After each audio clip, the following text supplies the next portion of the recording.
નડિયાદ શહેરમાં બિલ્ડરની દાદાગીરીથી college road ઉપર આવેલા શાંતિ વંદન કોમ્પ્લેક્સના રહીશો અને દુકાનદારો હેરાન પરેશાન થઈ રહ્યા છે. બિલ્ડર અતુલ પટેલે ગેરકાયદે પ્રવૃત્તિઓ કરી હેરાન કરવામાં આવતા હોવાના આક્ષેપો કરવામાં આવ્યા. કોમ્પ્લેક્સનું બેઝમેન્ટ પાર્કિંગ બંધ કરી અન્યને ભાડે આપ્યું હોવાનો આક્ષેપ કરાયો. મંજૂરી વિના જ 2 માળનું બાંધકામ કરી વેચાણ કરવાનું કાવતરું કર્યું હોવાનો આરોપ છે. ગેરકાયદે બાંધકામમાં પેન ગેસને ભાડે આપી કમાણી કરી રહ્યા છે.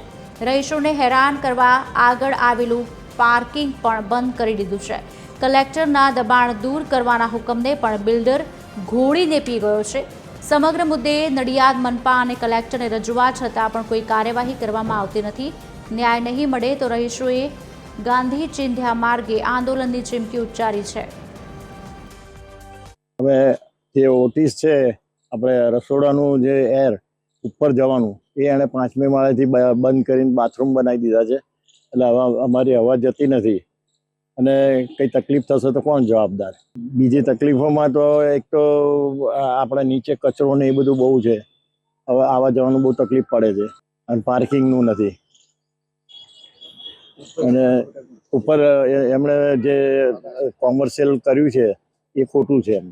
ગ્રાઉન્ડ ફ્લોર પર પાર્કિંગ આપેલું ઇન આઉટનું, આઉટ તો છે જ નહીં, ઇન જ છે. એ બી અડધું પાર્કિંગ કન્સ્ટ્રક્શન કરી અને એને ભાડે આપી દીધું છે. આજે એનું મહિને 40-50 હજાર રૂપિયા ભાડું ખાય છે. પ્લસ G+5ની પરમિશન છે. બીજા 2 માળ છેલ્લા 6 મહિનામાં એમને વધારાના ખોટા ખેંચ્યા છે.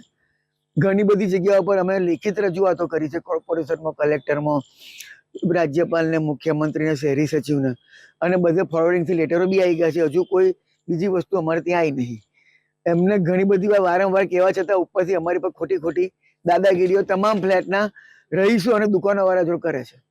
શીતવંદન કોમ્પ્લેક્સના જે બિલ્ડર છે એમને આપણે અત્રેથી મહાનગરપાલિકા ખાતેથી એક નોટિસ આપવામાં આવી છે. એમનું જે બાંધકામ છે એ બદલ કોઈ એમની પાસે પુરાવા હોય તો એ રજૂ કરે. એ નોટિસ દિન 3ની આપવામાં આવેલી છે. દિન 3 પૂરા થશે એટલે પછી એમની સામે નિયમ અનુસાર એક્શન લેવામાં આવશે.